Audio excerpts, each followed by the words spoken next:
आज से 10 साल पहले इमरान खान और ताहिरुल कादरी दोनों डी चौक के अंदर मुजाहरा कर रहे थे और मुजाहरा करते हुए एक स्टेज वो आई कि पीटीवी स्टेशन के ऊपर भी धावा बोला गया और पीटीवी की लाइव नशरियात चलते हुए बंद हो गई और फिर पार्लिमान के जंगले तोड़कर लोग अंदर घुस गए। ये वो सूरत हाल थी जब उस वक्त की इस्टेब्लिशमेंट का और उस वक्त की पीटीआई और पैट का एक बाकायदा गठजोड़ था और अदलिया का, और गठजोड़ का हिस्सा जो था फाइनली कंक्लूड यहाँ पर होना था कि उस वक्त के वज़ीर आज़म नवाज़ शरीफ को खींच के बाहर लाया जाना था और या उसको एम्बेरस ऐसे तरीके से करना था कि वो स्टेप डाउन कर दे। ये एक अफसोसनाक वाक़या था पाकिस्तानी तारीख़ का, और मैं बेशुमार दफ़ा पहले कहा है कि दो वाक़े पाकिस्तान की तारीख़ के ऐसे हैं, एक सुप्रीम कोर्ट के ऊपर धावा बोलने का और दूसरा ये पार्लियामेंट के जंगले तोड़ने वाला और पीटीवी स्टेशन का अटैक। अगर इसके ऊपर प्रॉपर अकाउंटेबिलिटी कर ली जाती तो कभी 9 मई पाकिस्तान में ना होता। जिन लोगों ने ये आइडिया सोचा था कि पार्लियामेंट पे या पीटीवी पे धावा बोलेंगे तो उस वक्त की हुकूमत गिर जाएगी, उन्होंने बुनियाद रख दी थी कि 9 मई का वाक़या होगा। और आज भी जहां हम स्टैंड करते हैं, हमें बहुत बेहतर होगा कि उस अगस्त 2014 के वाक़े का भी और 9 मई का भी इंडिपेंडेंट एक जुडिशल इंक्वायरी करवाई जाए और जो ज़िम्मेदार है, चाहे वो फ़ौज का कोई हाजिर सर्विस हो, चाहे फ़ौज का कोई रिटायर्ड हो,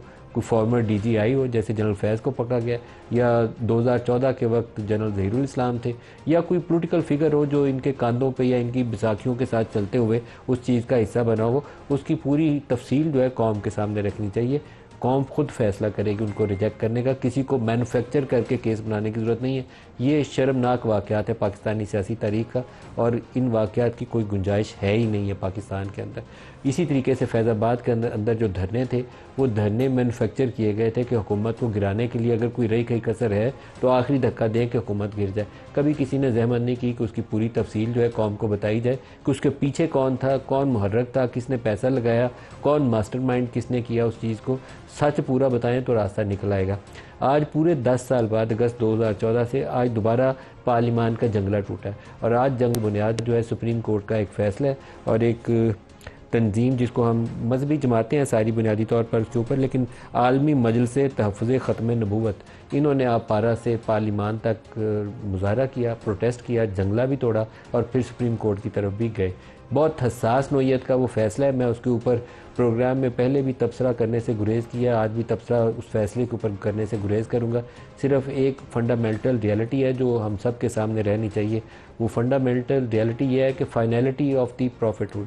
ख़त्म नबूवत के ऊपर, नबी पाक सल्लल्लाहु अलैहि वसल्लम अल्लाह के आखिरी नबी हैं, इस बात के ऊपर कहीं कोई गुंजाइश छोड़ी नहीं जा सकती। ये हमारे ईमान का हिस्सा है, और अगर इसके ऊपर कहीं कोई गुंजाइश है किसी वजाहत की, किसी चीज़ को खोल के बयान करने की, तो उस मामले में किसी को गुरेज नहीं करना चाहिए, झिझक का शिकार नहीं होना चाहिए। बेसिक फेथ है ये, फाइनलिटी ऑफ द प्रॉफिटहुड हमारे ईमान का हिस्सा और मज़हब की बुनियाद है। इसके ऊपर कंप्रोमाइज़ भी नहीं हो सकता और कोई शाइबा करीब से भी नहीं गुजरना चाहिए। और उस फैसले के ऊपर मैं प्रोग्राम में डिस्कशन करने से गुरेज करूँगा, क्योंकि माजी के अंदर ऐसे वाक़यात लोगों की जाने लेने पर मुंतज होते रहे। लेकिन ये मामला अगर सुप्रीम कोर्ट और पार्लियामेंट में हज़ारों की तादाद में रेड जोन जिसे कहा जाता है, हमने बहुत सिक्योरिटी लगाई है कि यहाँ चिड़िया पार नहीं मारेगी, वहाँ इतना बड़ा हजूम आ गया, तो दोबारा इसको होने से गुरेज कर रोकने के लिए कुछ वजाहत कर देनी चाहिए सुप्रीम कोर्ट को भी या हुकूमत को भी, इसकी ओनरशिप लेते हुए। अगर मुझे नहीं मालूम, मैं टेक्निकल नॉलेज नहीं रखता इस चीज़ का, अगर वजाहत की ज़रूरत है तो वजाहत कर देनी चाहिए।